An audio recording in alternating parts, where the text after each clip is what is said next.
Oh, welcome back to another episode of Timmy Mon Duel Links. In this video, we're gonna bring you a brand new store deck. Wait, please don't unsubscribe, just hear me out. Before we get into the video though, make sure you check out my sponsors, YGOsingles.com. If you play the TCG, they've got the best prices on all of the latest products. If you use the discount code TimmyMon, you get 5% off all of your purchases, and that continues to help me to bring you decks like that. So anyway, let's just dive straight into it. The only store skill that isn't nerfed yet is Endless Trap Hell. So in before, this skill gets nerfed. All of the other skills that we've used in the past, like Destiny Draw, Extra, and Ojama Go, these skills have been nerfed to their limits, and that's why we're coming back to this Endless Trap Hell deck. How this deck works is you're trading off 1 for 1, and then you're gonna out-resource them eventually by using your skill Endless Trap Hell. It fills up your deck with with cards, yeah, and you're able to deck them out. We don't play cards like Sword of Deep-Seated or Outstanding Dogmeron. Those cards aren't too good and they help you brick, so instead our win condition is just purely this skill. In this build, we're playing the 3 new Widespread Ruins. What this card does is when a monster declares an attack, destroy the attack position monster your opponent controls with the highest attack. So this card's pretty good as a 1-for-1 removal card, but it's also a really skillful card. Our opponent can play around this, similar to playing around Wall of D, by switching the monster that they want to save to defense position. This prevents them from losing their monster straight out to Widespread Ruin. Apart from this, the rest of the deck is pretty basic, and the reason we're able to play the deck in this way again is because how the meta shifted. Now that there's no Sylvans, you're able to play this Endless Trap Hell style. We don't have to, you know, with Sylvans around, we had to play more of a Ojama Go style of stall. But now that that deck's out of the way, we can play it this way. A new addition to the store deck we're playing is Szank. Szank is like a man-eater bug. When this card flips face up, I'm able to select one face-up monster on the field and send it to the graveyard. What's cool about this is it doesn't destroy, so it only sends, so it can prevent like triggering off some other effects. It's better than cards like DD Warrior because you get to choose your target. And yeah, apart from that, that's all the same. We had to make some changes. We have to play more Massive Morphs because more defense draws now that we're losing Massive Morph. Now that we've lost Massive Morph. No, not yet. We're losing it. So we're playing as if the ban list is enacted. And yeah, I guess let's get into the replays. I only have 3 replays for you today because these games are hella long, and then we'll get into one live game. In this first live game, we're up against Bonds, and this player's actually playing a Red Eye Zombie deck. So it's one of the new popular decks, or decks that I believe will be popular. And let's see how it goes. This build of Stall doesn't require as much planning as the other builds. Other builds you have to plan when and what cards to use, but here it's almost down to science. Yeah.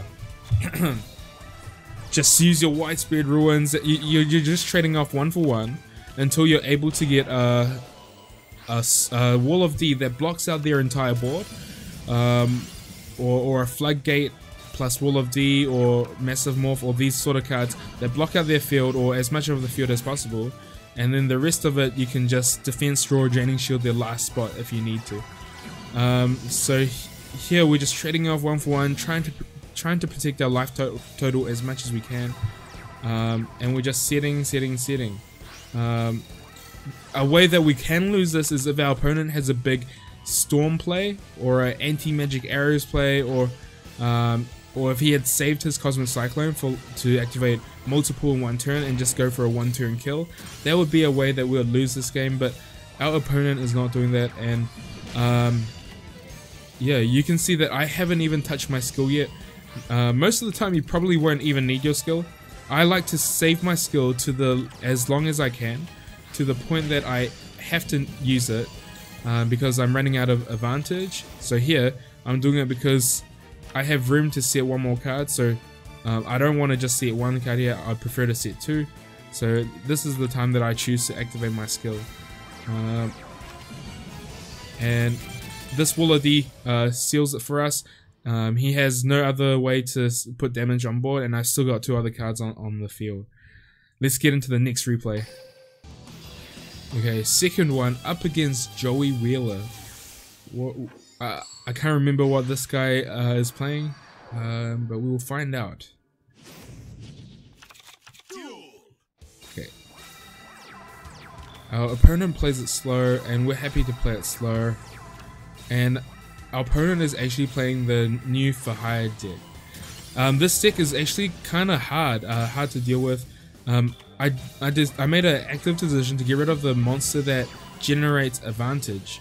So this 2/500 attack monster doesn't generate advantage, and I do the Draining Shield Massive Morph combo, gives me 5,000 life points.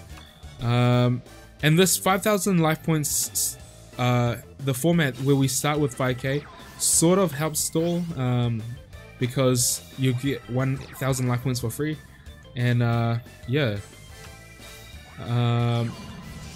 Here we're just, like I said, we're just using our cards on this one card. He's reluctant to flip over the second card, I'm not sure why. And he's just draw passing.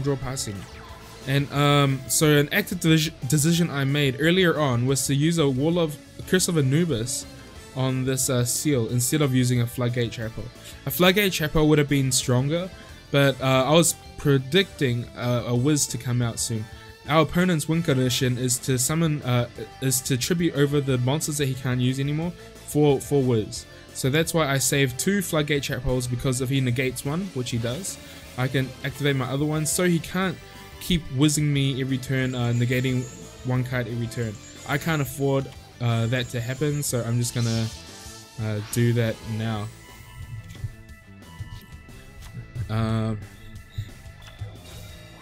And unless our opponent plays 3 Wizards and he draws them back to back to back, we're in a pretty good. We're pretty good here. We've got the Sazanks for the Wizards if he does end up summoning it, but he doesn't. And here actually he chooses to use Forbidden Chalice, which I thought was okay. It was okay, but here. If I was my opponent, I would let my monsters die and try to summon out the For Hires that pop the set cards, and just try to pop as many set cards as possible. I think the way For Hire wins, or the way that Stall usually loses, and look at this big endless trap hell. The way that Stall usually loses is getting out advantaged. If you can out advantage Stall, then that's how you beat them.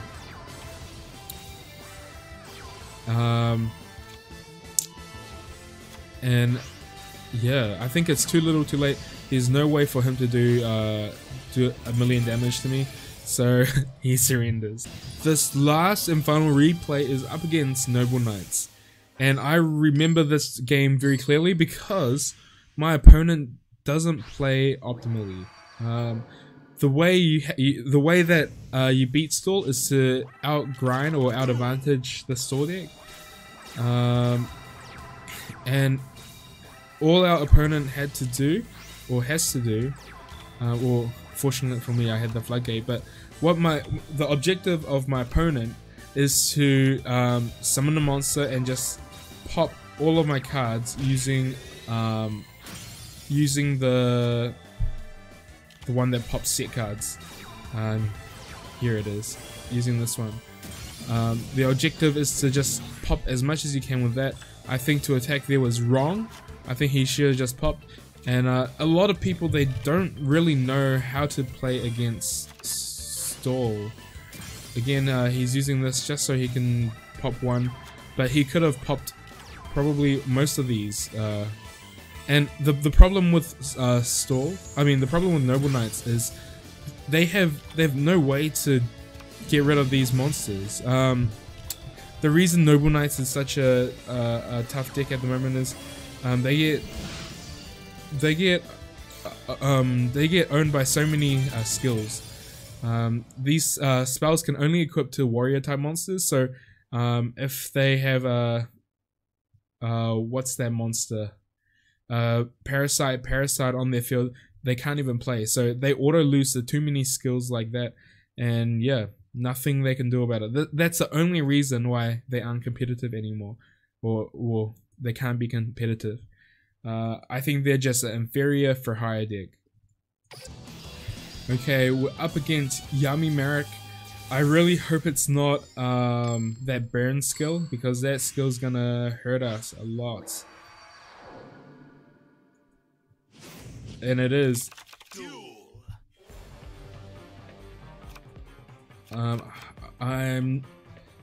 I think we might have to go for early Eternal Trap Power just to prevent our life from getting too low.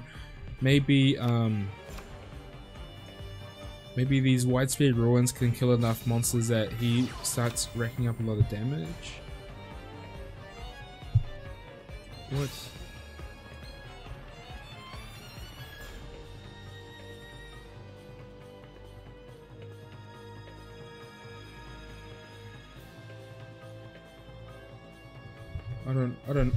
I don't know what to do here.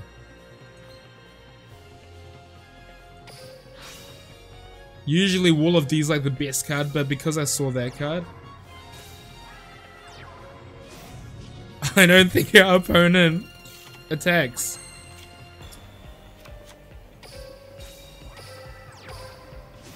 Yo, we're gonna win this trade. We're gonna win this trade. At the moment, the meta for me has become quite stale. Yeah, our opponent's not even attacking, dude. We're gonna win this trade.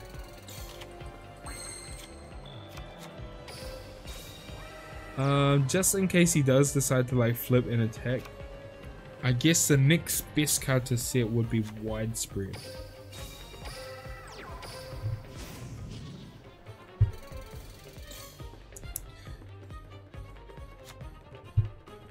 Yeah, in the meta now, all you see is the same things. Like, I can't tell you how many spellbook decks I've played. I can't tell you how many hero decks and like, what's that other deck? Amazons. Like, those are the only 3 decks that I play. And this deck has a pretty good Amazon matchup and a heroes matchup. So, I'm not gonna say this deck's the best deck ever. Like, that's just not true. This doesn't do anything. When this card is destroyed, draw one card.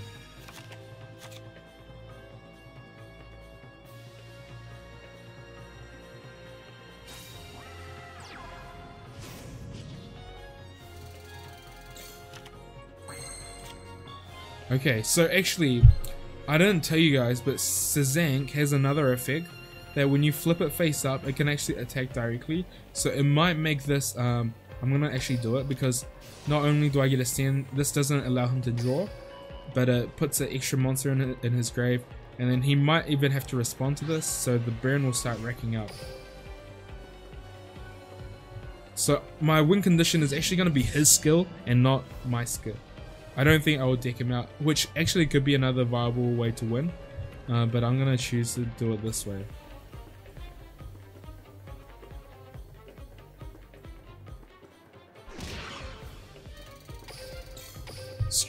My plan worked. You know, you just have to think on the fly. So yeah, so this effect, it says when this card is flipped face up, select one monster on the field. Okay, during the turn this card is flipped face up, it can attack your opponent directly. Oh my gosh, Lava Golem! Thank goodness we have this floodgate.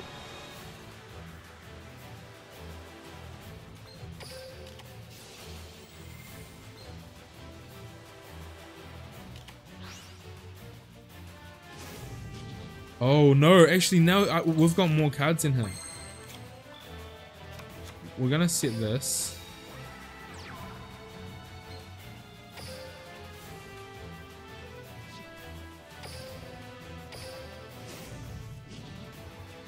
But I think, okay, so 27 divided by 3, that's 9 turns. and I have 4,000 divided by 4 is 10 turns.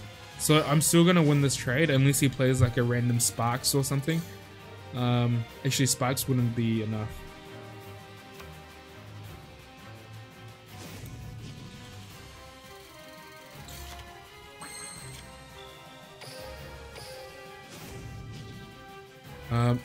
I could also like discard a couple cards and then like shuffle them back in and start only taking 200. I think that will be what I do. Ouch. We can't afford. Oh, I had Widespread Ruin. I didn't need to do that.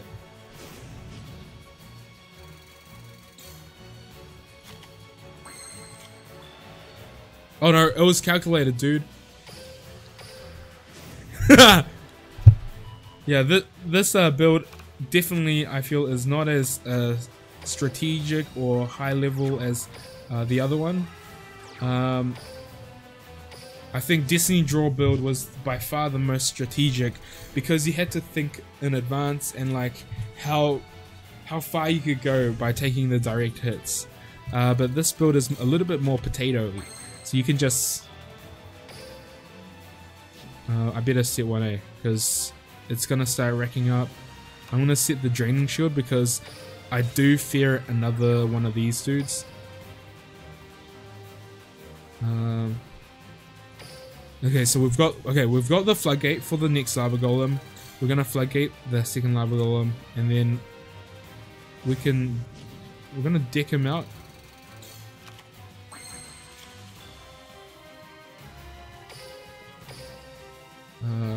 We discard the defense draws. We don't want to draw more. So that Sazank play where we popped his monster, I think that was definitely the play that won us this game. We're discarding 3 more turns, so we got a 4. Oh, so we take 5 next turn, 6, and then 7. 5, 6, 7. Oh no. This is not good for us.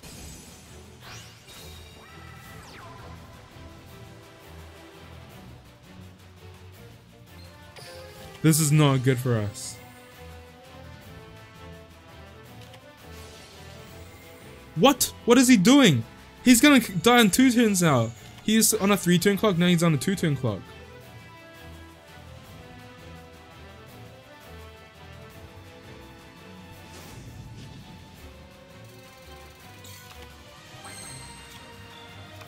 We'll set another Floodgate.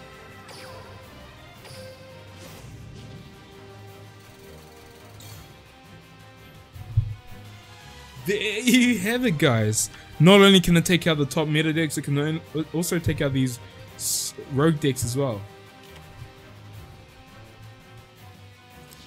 We'll let him.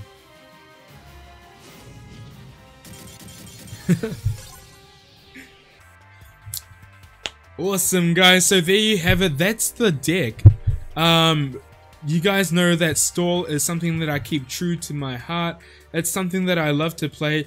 Not because it's cancer and because my opponent can't interact with me, but because I think it's a strategic way to play. Not this build, but I do think winning with other win conditions is something that I like. It's like winning with Exodia, but I don't have Exodia in this deck. Yeah, winning with another win condition, it's just something that I like to do, and to me it's fun. It's what keeps the game interesting for me. So you haters, please thumbs up my video instead of thumbsing down, please. So I don't really have much to talk about it. It's got a pretty decent matchup against most of the top decks. It's got like some bad matchups like Spellbooks, for hire, and other decks that focus more on trading and like card advantage. It's not so good against those, but it's pretty good against combo decks or decks that try to OTK you, or like heroes or Amazons or stuff like that, where board presence matters a lot to them. Apart from that, yeah, not much I have to say. It's just a deck that I love to play, and yeah, that's it for me for today. We'll catch you guys again later. Peace out, guys. See ya.